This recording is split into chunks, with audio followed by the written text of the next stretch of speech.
Welcome to the Week 10 recap of the NFL season. We started off with one of the worst games that primetime football has ever seen, and we ended with a very close game, but kind of disappointing, honestly. Thursday night, disappointing. Sunday night, disappointing. Monday night, but we'll get there.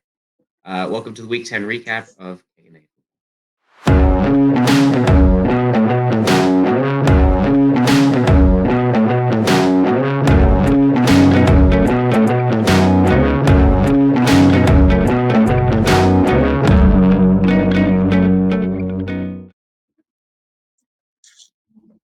All right, Hayden, here we are. Close of Week 10. We have, what is it, 8 weeks of football left. Hard to believe that we're more than halfway done at this point. Don't talk about that. It's fun. I mean, it's sad, but I mean, this is where things get interesting. Trade deadline is behind us. We're at the close of the season where games matter a little bit more. Like teams who have it figured out, like you better maintain. Teams who need to pick it up, like you got 8 weeks to figure it out. Like I think this is the most fun time of year. Like then we start getting to those last 5 weeks where like playoff implications actually start mattering. It's not like playoff pictures now where it's like, oh, but who cares about that? It's like no, in like 2 or 3 weeks, like those playoff pictures matter a lot, and teams are playing for their seasons. Like pretty soon here, we're going to start getting the notifications that everyone could have received week 1, where it's like Cardinals eliminated from playoff contention, Panthers eliminated from playoff contention. Like, we're starting to get to that point where like people are getting eliminated, people are making the playoffs. Like it's just how it's going to be the next couple of weeks. I think it's the most fun. Yeah, I think the beginning of the season is the most fun because every team has a little bit of hope, no matter how bad you are. You're 0-0, and you have a whole entire season to look forward to. But I mean, all the whole season's fun unless your team is 1-8 and has no hope. So it's true. Then you have the draft to look forward to. That's the wait. Except unless you don't, and then everything sucks and life is miserable.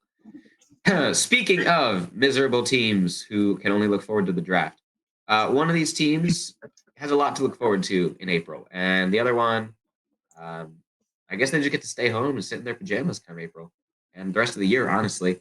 We have Thursday Night Football, your Carolina Panthers at the Chicago Bears. Panthers obviously traded for the Bears' #1 overall pick over the offseason, gave up DJ Moore and some other picks, including this year's first, in order to get last year's first overall pick. So this was kind of, I think that this, for some people, even though like it's really hard to tell, really hard to gauge, this for a lot of people was like the game of like who won the trade. You know what I'm saying? But in my mind, it's not what the game was supposed to be. Like the Panthers still have a long way to get to where they want to be. The Bears obviously as well. So I don't see why that was a narrative going into it, but for some people that was something going into this. Yeah, it was a rough watch. It was, I mean, for people who aren't Panthers or Bears fans or just diehard football fans, I don't know how they watch this game, if they watch this game, because I'm a diehard Panthers fan and I was bored out of my mind watching this game. Like I wanted to go to bed at halftime. It was very boring. The Panthers lost 13-16, and Justin Fields is a good quarterback, so that makes sense. Oh, that's right. They didn't even have Justin Fields. Tyson Bagent. I'm not even going to say Tyson Bagent was their quarterback. Like, who even is that, bro? He didn't do good. Like, they scored 16 points. That's not good, but we just did even worse. We didn't score an offensive touchdown. Our only touchdown came off of a punt return. Yeah, things are very, very, very bleak for the Panthers. This is the lowest I've ever been on the Panthers. I've lost all hope for the Panthers at all. Like the only thing is that I will stand here no matter how bad he does, and I will back up Bryce Young until the day I die. But it's getting harder and harder to do every single week. But it's going to be a long rest of the season, and it's probably going to be a long next season because, like you said, we don't even get to look forward to our #1 overall draft pick next year because that's Chicago's. So We got to get a new entire coaching staff. We just hired Frank Reich at the start of this year. And like you don't normally fire a head coach after 1 year, but a lot of times if you have a head coach in his first year, he really struggles. It's okay because he's coming in and he's inheriting a very, very bad team, and he's normally a rookie head coach. Frank Reich is not a rookie head coach. He was a head coach last year for the Colts. He was fired for a reason, but we decided to bring him in. Last year, we were a win away from making the playoffs, and now we have one win overall as the team. How do you take 5 steps backwards? I don't know, but he needs to be gone along with a lot of other changes. But this team's very miserable. It's pretty rough to watch. Yeah, I'm just going to say one thing really quick about this game, and then we can move on from the tragedy of tragedies. How someone can go from a Super Bowl caliber running back, tricking people such as myself into working him into a trade to get him for a dynasty fantasy league, and then get 2 carries for -5 rushing yards in a game, losing all of my trust. I don't know how Miles Sanders does it, but every week he continues to shock me with how incredibly bad he is. It's really like you can say that it's their offensive line, which is fair. Like their offensive line is in fact a revolving door, and that's why Bryce Young gets sacked all the time. He gets all these pressures, but 2 carries for -5 yards. Okay, like Chuba Hubbard, 23 yards. That's pretty bad, but offensive line is bad. Okay, let's go down the list. Who is Raheem Blackshear? Never heard of that man in my life. 2 carries, 7 yards. Okay, he's got like 11 more yards than Miles Sanders does. Like Miles Sanders is the worst running back in the league, and I'm very, very salty about it because I thought that he was going to be my saving grace at running back, and it turns out it's the dynamic duo up in Detroit. But that's enough for me. This game doesn't matter. It is absolute cheeks. Okay, on to a game that is somehow, like if you thought that 13-16 between Bears Panthers was bad enough, wait until you hear about the atrocities that were committed in Frankfurt, Germany. That would be the Indianapolis Colts and New England Patriots. Literally one of the worst games of all time. Mm-hmm. Absolute garbage. Final score 10-6, Colts winning. Mac Jones was benched at some point during the game for Bailey Zappi. Both of them are actually blind. They just throw it straight to the Colts defenders. I'm not salty about it. I'm totally here for this. Colts played all right. I mean, they scored 10 points. Really not great. Gardner Minshew, okay game. Just under 200 yards for him. Only 1 interception. Jonathan Taylor did okay. Nothing crazy. Patriots are cheeks, man. When is Bill Belichick leaving? Or is it his fault? Is it Mac Jones' fault? Is it Belichick's fault? Whose fault is it? I mean, it's looking a lot like both. I mean, since Tom Brady's left, they've had 1 year where they've made the playoffs under Bill Belichick, and they don't draft at all. And so now he just can't get bailed out by Tom Brady anymore. He can't be like, oh, go win a Super Bowl. And Tom Brady goes and does that. So I think you got to put a lot of the fault. I mean, I think most of the fault is going on Mac Jones. I mean, he's terrible. But you got to also put a lot of fault on Bill Belichick because he's the head coach and he's the GM. So he's building this team, and he has not hit on a single player. So this is a awful roster. It's terrible. Scrolling through this depth chart right now, it's like, okay, don't know you. Oh, that's a Buckeye. Don't know you. 2-8 is a awful record, and I never thought I'd see the day when the Patriots were 2-8. But I wish we were 2-8. Here we are. I wish we were 2-8. You would wish that. On the other side, the Colts, they're 5-5. They're still competitive for the AFC South. Do I think they'll win the division? Probably not. Do I think they'll make the playoffs? Probably not. But they're keeping it fun. They're keeping it competitive in a lot of these games. So that's at least something to look forward to. Mm-hmm. The NFL really messed up. If they keep talking about like expanding to Germany, expanding to London, all that crap. Well, if that's really true, then they just like took like 10 steps backwards. Germany, yeah, because no German watching this game. It's like football. I loved it because this was an atrocity of a game. So it's a kind of a shame that we spent more than 30 seconds talking about it. That's so true. But the good news is, right after this game, we have A a good really game. good game. Really great game. Did not, like, again, man, like, if you would have told me, um, at the beginning of the year, like, hey, one of the greatest games of Week 10, one of the highest scoring, one of the most fun, is going to be the Cincinnati Bengals against the Houston Texans, I would be like, that's probably not right. You probably got that wrong because the Texans are supposed to be bad, and the Bengals, made it to the AFC Championship game. They made it to the Super Bowl the year before. Like, of course, one of the best games of Week 10 is not going to be Texans Bengals. Well, you're wrong, because the Texans ended up winning this one 30-27, and it was an absolute shootout. In case you couldn't tell, CJ Stroud threw for nearly 400 yards, as did Joe Burrow. They threw their fair share of interceptions, but overall, really, really great game. Not gonna lie. Yeah. CJ Stroud almost sold towards the end. The Texans had just gotten an interception off of Joe Burrow. They were up by 10 points with around 4 or 5 minutes to go. All they had to do was really get a couple first downs, just run the ball, be smart. Maybe 2 plays into the drive, he throws a pretty bad pass, intercepted, ran all the way back to the 4-yard line where the Bengals then scored to make it a 3-point game. The Bengals got the ball back with about a minute and a half or so to go, maybe 2 minutes. They move all the way down the field, get to a 3rd and 12 from like the 15-yard line. And Joe Burrow hits a wide open T. Higgins in the end zone. I mean, wide open, probably the easiest catch he'll make, and just completely drops the ball. It was in his hands. So the Bengals have to settle for a field goal and tie the game. And then CJ Stroud leads a drive. They go down the field.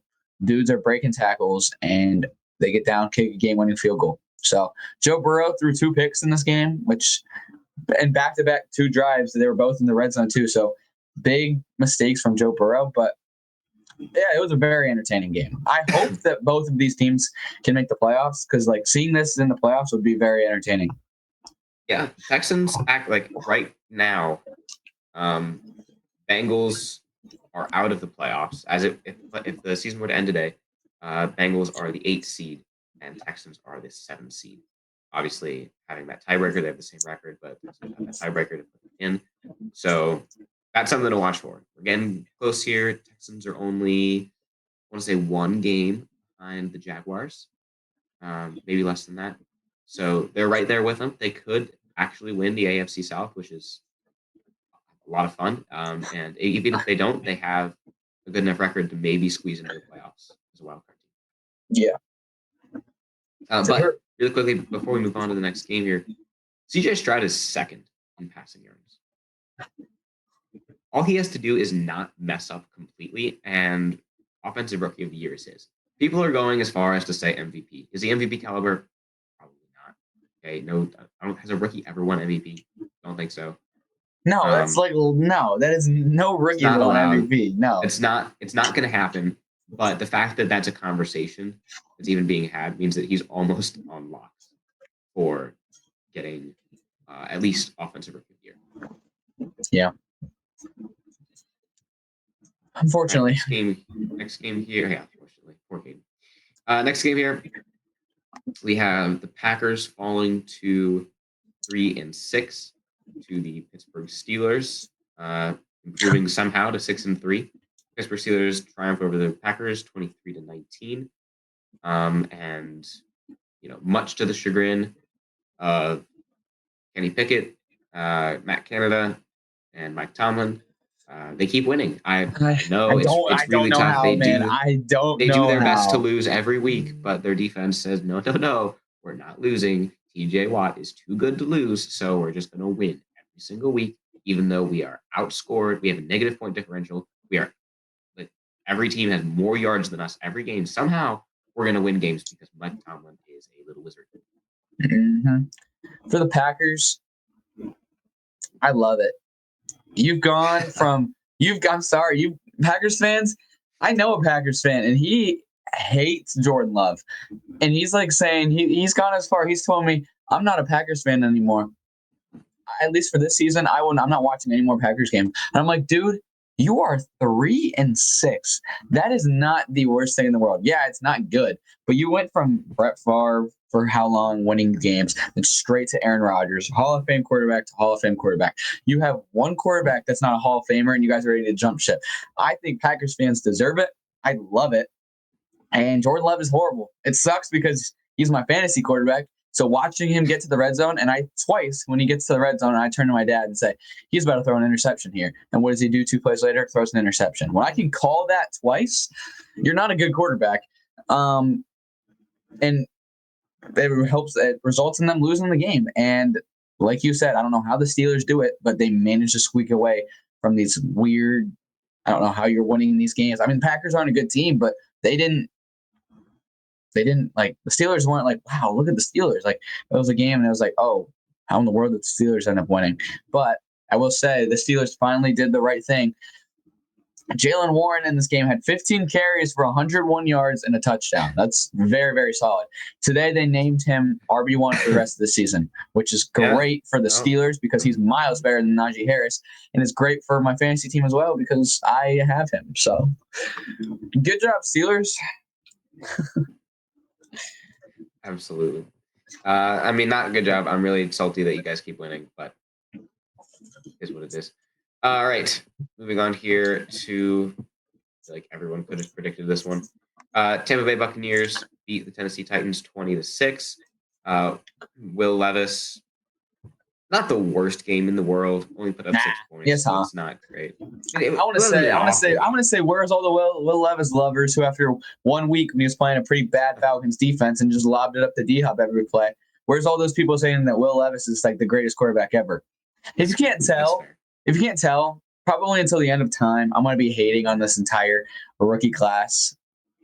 Everyone that's not Bryce Young, because I need to back up Bryce Young because right now he looks not very good. So I need to make sure that, and I've hyped him up. I mean, I didn't even plan this. It was just sitting on my bed. I mean, I've hyped him up. I have his jersey and he's been horrible so far, but, so I'm always going to be backing him up and probably trashing, but where's all those Will Levis lovers who, when he just lobs up the D-Hop 5 times and D-Hop gets 4 touchdowns, where are all those lovers? I mean, 2 weeks in a row, he hasn't looked very good. 6 points against not even that great of a Buccaneers defense. Not very good. It's fair. Yeah, not really much to say here. Nothing really of note. Baker keeps balling. It's really the moral of the story here. Really crazy. Yeah, it was kind of a boring game. Derrick Henry, 11 rushes for 24 yards. That's really bad for Derrick Henry. So, congrats for any running back. Well, that's true. Good job for the Bucs for completely bottling that up. But yeah, Bucs played well. And the way competitive.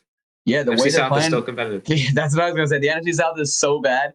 Every team can still win the NFC South except for us. So I'm not gonna try to even get my hopes up for that. All right.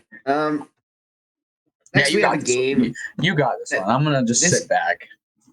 This game took about 15 years of my life. This is Browns Ravens.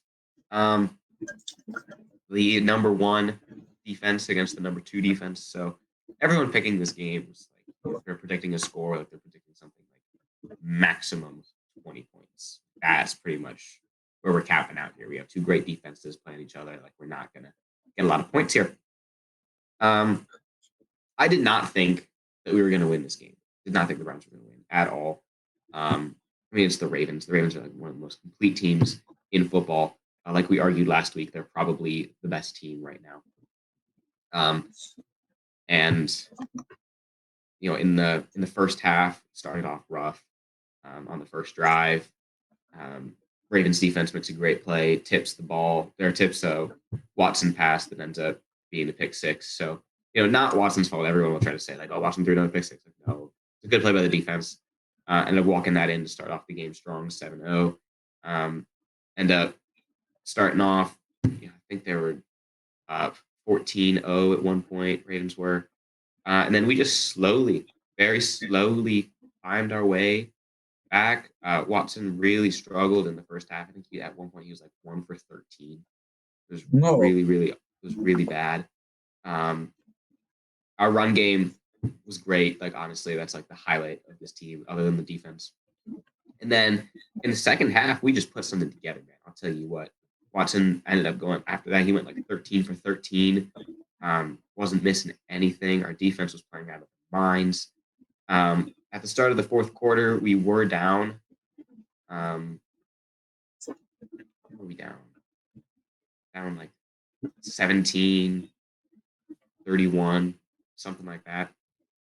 And ended up crawling our way all the way back. It took a pick six. It took great offensive plays, but we eventually crawled our way all the way back. Ended up squeaking this one out in the dying seconds, 33-31, after a Dustin Hopkins missed extra point. Did not think that he was going to make the 41-yarder to win this game. Ended up putting it just a little to the left, but it went in regardless.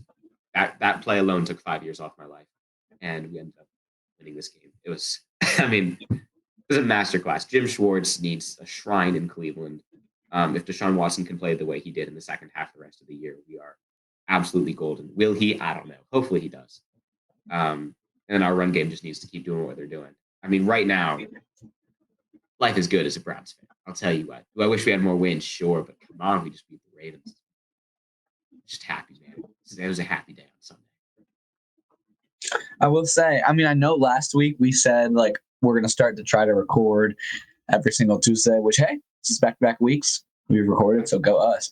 But I will say Austin was like very, very pushing. He's like, hey, when are we able to record this week? And I'm like, I think somebody wants to talk about this game. Look, like, nobody thought we were winning this game. I barely thought we were winning this game.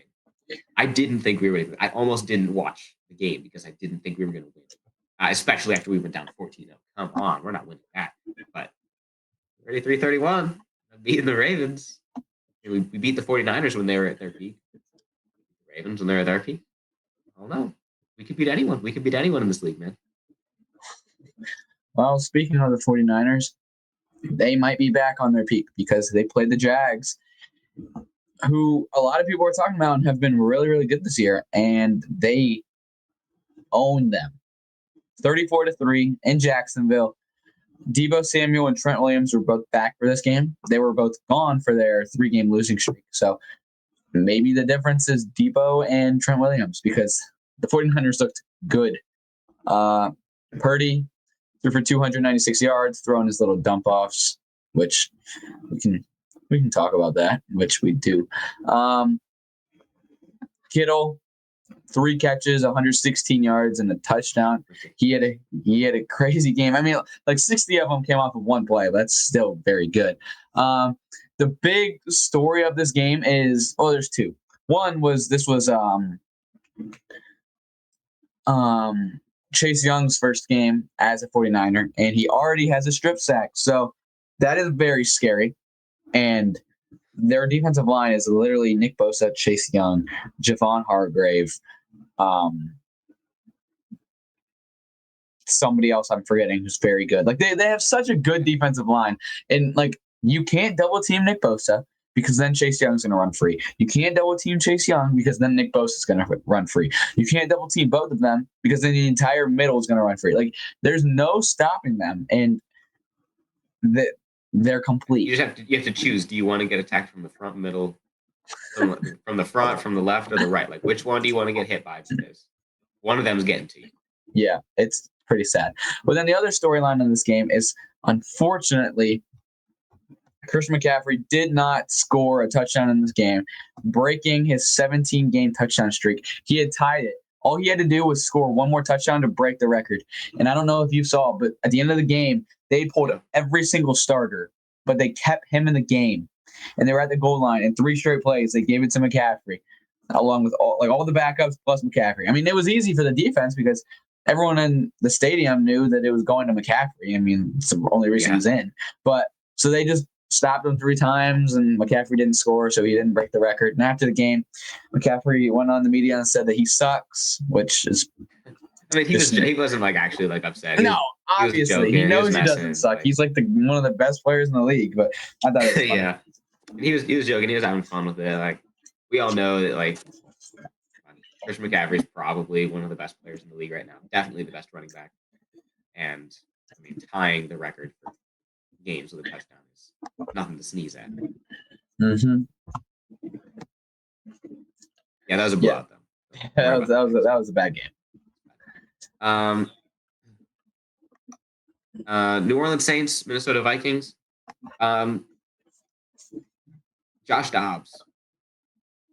His hand. That's it. Like he's the guy. Comeback player of the year. Give it to him. I know that the odds are still favoring DeMar Hamlin for some reason, even though he has no recorded stats. But yeah, he had a tackle last night. He's got one. Josh Dobbs, he's ridiculous. Like, just when you thought that the Vikings season was over, I think everyone thought the Vikings season was over. I mean, they started what? 1-4? 0-3. Oh, yeah. Yeah, 0-3.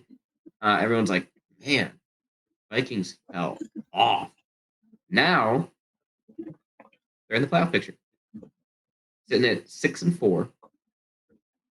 Even after they made that big comeback to like actually have like a good record. And then Kirk Cousins got hurt, and everyone's like, man, it's really unfortunate that like so well. Finally got it figured out, and they didn't even have Justin Jefferson.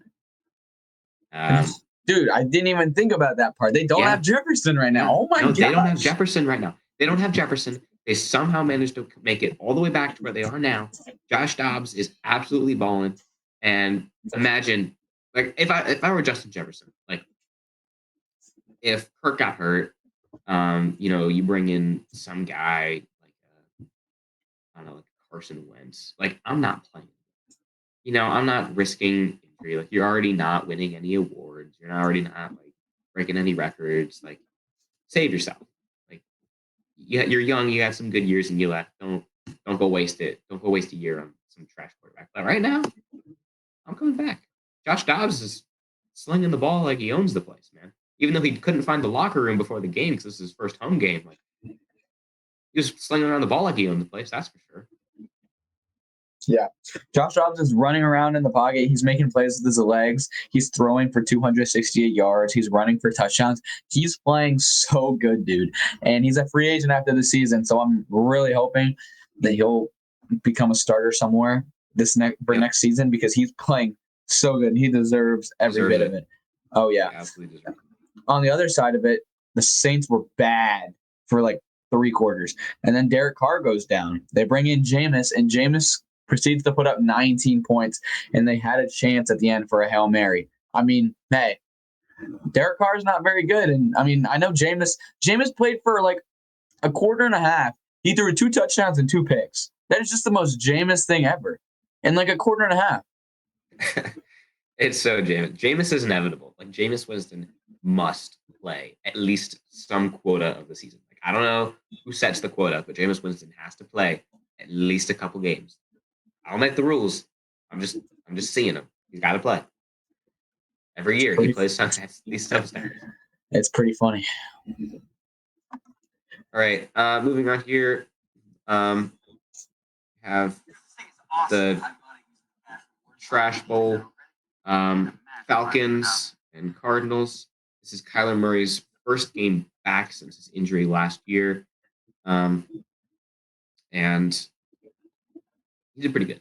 Not gonna lie. He did really good. Like, for not playing in a year, 19 for 32, 249 yards, and then 33 yards rushing after destroying your knee. Pretty good day back at the yard. And they come back and win. They had 1 win going into this game. Yep.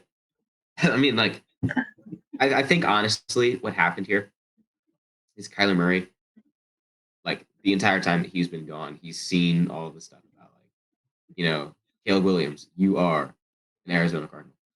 He's like, man, that's my job. Like, I kind of have to play well. Otherwise, that's my job right there, even though they just signed me, like, last year to a crazy contract. Like, I wasn't playing that great last year. I haven't been on the team, so I have to perform. Now, again, we will pause, take a step back, and say that this is the team that Will Levis went and balled out against. And everyone was like, Will Levis is him. Will Levis is that guy. No, it's the It's Falcons true. defense. So we'll see what happens next week when Kyler Murray plays an actual defense. I mean, they only won by 2. So Who do they got really next isn't week? that great. Do we know? I can check really quick. No, I'm looking real quick. We're good. Okay, you They got the Texans.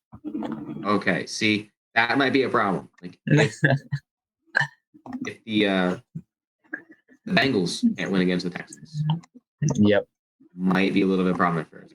But overall, really well done. Waiting for Arthur Smith to get fired. Hey, they say they're waiting at least till the end of the season. So good I mean, job. that's fair. Good Like job, Falcons. give him his chance, I guess. I mean, you're just gonna keep losing games. You're 4-6. That division is so bad, you should probably just fire him. You're still gonna be competitive. But whatever. Not much there. But this next game. Let's move into this next game. Okay, let's see. Let's easy. Let's you can talk about this one. You didn't have much to talk about with the Panthers. You can talk about this one. So the Chargers, my boys, like my second boys. Justin Herbert, he's faced a lot of criticism from some media and some haters, some professional haters who we know personally. And they're going up against a very good Lions team, really good defense, really good offense. Overall, very good team. The Chargers, we know that they have a great offense, but their defense is really, really bad. Okay. So bad. The Lions put up 41 points. Okay. It's expected. You're playing the Chargers. They got a horrible defense. The Chargers put up 38 points. Wow. 38 points on a really good defense. That's very impressive, Justin Herbert. Oh, sorry, but you lost because the Lions had the ball last and your defense can't stop a nosebleed. So there they go. Lions win the game, and everyone's still crapping on Herbert because, he can never win a close game. And I know when we were texting about it with the professional hater that we know, he said that Jared Goff outplayed Justin Herbert. We can look right here at the stats. We both got them pulled up. Jared Goff, 333 passing yards. Justin Herbert, 323. Okay, that's 10 yards difference. So I guess you can say Jared Goff got him on the passing yards by 10 yards. Ooh, that means nothing. All right. 2 touchdowns for Jared Goff. 4 touchdowns for Justin Herbert. That sounds like Herbert outplayed him to me. Plus against the better defense? Yeah, I would say so. Let's see. QBR, 76 for Jared Goff. 83 for Justin Herbert. Again, I think that means that Herbert's was a little better. I don't know. QB rating, Jared Goff's was higher. But, okay, then we're going to go ahead and look at the rushing stats. David Montgomery, 12 rushes for 116 yards and a touchdown. Wow, that's some good running back you have. Oh, wait, we're not done. Jahmyr Gibbs, 14 rushes for 77 yards and 2 touchdowns. Wow, you have a really good running back that helps you guys. Like, your guys' rushing attack is good. I'm sure the Chargers have just as good. Austin Eckler, 19 rushes for 67 yards and a touchdown. That's it. So, again, give Herbert a defense. And don't crap on Herbert for this because putting up 38 points and the only reason he lost is because he didn't have the ball back. So, can't fault Herbert for this one. It was a great game. Very entertaining game. It was. But there's my little backing up Justin Herbert. It was a great game. And, you can be salty about Herbert all you want. That's fine. We'll give you that. At the end of the day, they are 3rd in the AFC West behind the Raiders. But really quickly, let's just acknowledge the Lions. 7-2. Oh, I know. They're great. They're amazing. 7-2. It's ridiculous, man. Lions at 7-2. They're nuts. Not as a wild card team, maybe looking to get the playoffs whimsically. No, 7-2. Comfortably. It's not super comfortable. The Vikings are 1 game behind them. But they're 7-2. They're playing fantastic. At the end of the day, man, if I have to play for one coach in the entire league, I'm playing for Dan Campbell. No, 100%. 1,000%. Yeah. We can fly through this game here. Yeah, I was about to say, there's not much to say. It's the exact same result as week 1. We'll brief you on the score. New York Giants 17, Dallas Cowboys 49. If the Cowboys could just play the Giants every week, they'd be in the Super Bowl and win the whole thing. But, Not everyone can play the Giants every week. What was the Unfortunately. Cowboys out in 2 games? Cowboys outscored the Giants 89-17. Yeah, Not so bad. not so bad at all. Danny DeVito passed for 86 yards throughout the whole game. That's pretty bad. It was pretty rough. I'm not gonna lie. And Danny DeVito apparently still lives with his parents who make his bed and do his laundry. Congratulations, you have made a lot of enemies because I know a lot of people who are not going to ever root for you because that's sad as a multi-million-dollar quarterback. I mean, granted, you're like a nobody, but you're still making millions of dollars and you're living with your parents and they're making your bed and doing all that. Like it's not a good look. And I don't know why he said that to the media. Yeah. Never you mind I will not root for you, Danny DeVito. that. All right. Football Yeah, we team can skip it. at Seahawks. I'm going to be honest, didn't watch the game. Can't tell you much about it. All I know is that Sam Howell is leading the league in passing yards. So what are you going to do about it, everyone? Cry about it. Right? I called it. You didn't. You didn't call the pat. No one called that he was going to do this. You called that he was going to have a good year. You did not call he was going to do this. I didn't need to clarify. I thought saying good year meant leading the league in passing yards. Oh, I'm sorry. You're right. Good year means leading the league in passing yards. I'm so sorry. Thank you. I'll keep that in thank mind. you. I'll keep that in mind next year when you say that Bryce Young's supposed to have a good year. All right. Sunday night. Awful. Like this was somehow worse than the Thursday night game between Bears Panthers. Jets Raiders. Awful. Raiders somehow squeaked away a win. I didn't even see the end of the game. It was trash. 16-12. Nah. Is this game even worth talking about? This is the worst. Zach Wilson threw for 216 yards, which is not bad. But again, no touchdowns to the Jets. They had 4 field goals. They have not scored a touchdown in 2 straight games. I mean, I don't know why they are sticking with Zach Wilson. There was a 2 or 3 game stretch where he was looking really good. But now, clearly, he sucks. And Aaron Rodgers is making a lot of noise saying that he'd like to come back by sometime in December. That's all going to be pointless if you guys aren't in the playoffs. So you guys need to figure something out and get a quarterback and get to the playoffs. Otherwise, him coming back is going to be pointless. Cam Newton is available. Cam Newton's not very good anymore, but I can tell you one thing. He's better than Zach Wilson. You know what they should have done? Traded for Josh Dobbs while he was available. Should have. They definitely should have. But here's the thing, though. They're 4-5 right now. They're 4-5 right now. Not the worst. Is it good? No. If you can just keep your record just a little above 500, if Aaron Rodgers can return 2 weeks into December, like that still gives you about 5 to 6 weeks where you can play with Aaron Rodgers instead of Zach Wilson.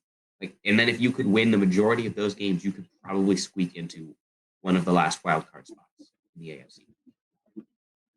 So as long as Zach Wilson continues to keep the record about 500, if he keep it a little above, that would be ideal. And Aaron Rodgers could return. I could see them making the playoffs.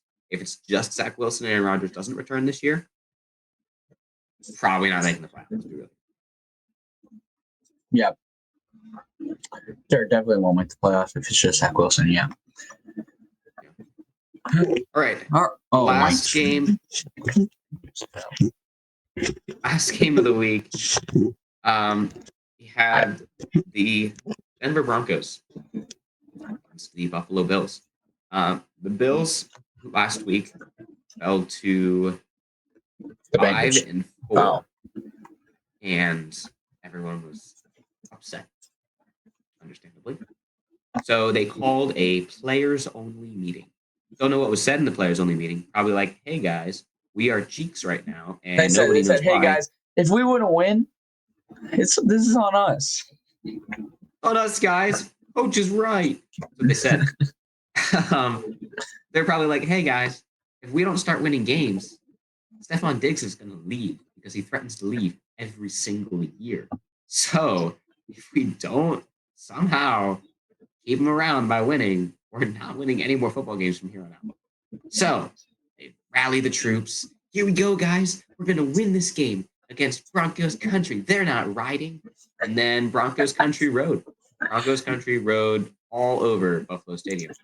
And they won 24-22 in the dying seconds. Broncos have about 20 seconds left on the clock. Russell Wilson takes a knee. They perfectly execute getting the offense off the field, special teams unit on the field. Then they kick a field goal, but they miss. Wait a minute. I thought I said they won. Well, they did because the Bills, for some reason, had 12 men on field. That 12th man, allegedly, being Damar Hamlin. Never know. And then 5-yard penalty. Broncos get to retake the kick, and they score. Ends the game. Bills lose. So that's and the they worst fire way to their lose. offensive coordinator. Yep. The Bills are a little dysfunctional right now. I think it's fair to say, I'm not trying to overreact, but I think the Bills Super Bowl window has ended. They're really, really struggling. Josh Allen only had 177 passing yards, 2 interceptions. It's becoming a weekly thing. He's thrown an interception, I think, in 6 or 7 straight games. He threw two last night. I know the one hit off of his receiver's hand. One was not his fault. The one was his fault, but still, you shouldn't be losing to the Broncos, regardless, dude. Yeah, I mean, I think what people aren't ready for here, and like, no, Broncos are not good. Stop. No. Okay, stop. No, you have to listen to this.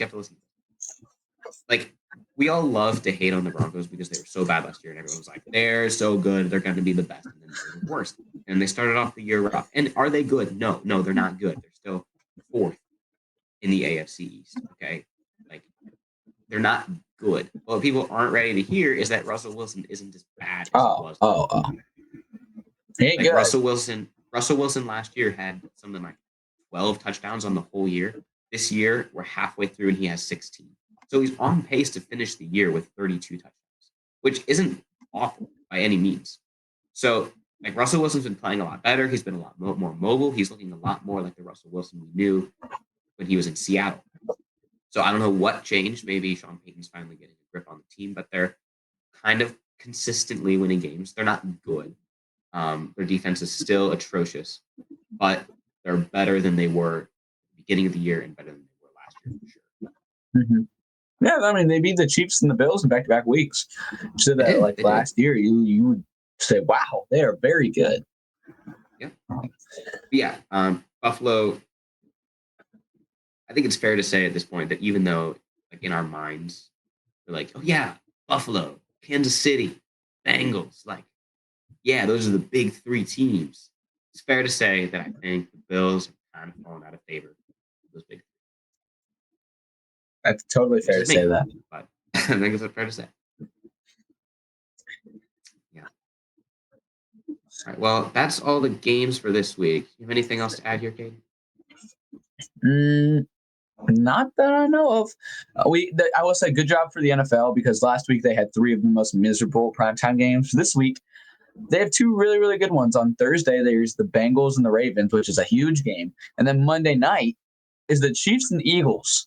Dude, that is a good game. So 2 really good games this week. So good job, NFL. And good job for not putting one of those games in Germany because we got to remember to have Germans not like football. Yep. Send the Panthers. Do you know who the Panthers play on Sunday? Who they play? I'm going to watch 0 minutes of this game. For the 49ers? Oh, no, that's the only thing that could probably be worse. We play the Cowboys. Oh, yeah, you're getting cooked. Bryce Young was sacked like 8 times against the Bears, and the Bears don't have a good defense. He's actually going to die. I don't want him to start Bryce Young. Like, I'd love them to play Andy Dalton because if Bryce Young starts, I promise you he will be in half at the end of the game. He's not leaving alive. Michael Parsons is literally just going to be like, it's okay, buddy. Like, he's eventually at one point, he's going to get like his 7th sack of the first half, and he's going to be like, dude, I'm so sorry. He's going to be like, it's okay, man. Because Bryce is so nice. He couldn't be mad. He couldn't be mean. He's going to run up, and Bryce Young's just going to lay down. And then Bryce Young's going to snap the ball. He's going to snap the ball and then just get in the fetal position. That's what I would do. There's only so much you know it's coming in 0.3 seconds, so may as well. Maybe the line will be nice and you only take 0.5. But no, that's all I got. Very good. Thank you all for tuning in to the Week 10 recap. We will see you all next week when we break down Thanks for watching this episode of K&A Football. You can listen to our podcast wherever you get your podcasts, and we're also active on Instagram, TikTok, and YouTube Shorts. If you made it this far in the video, thank you. You're a real one. We'll see you next time.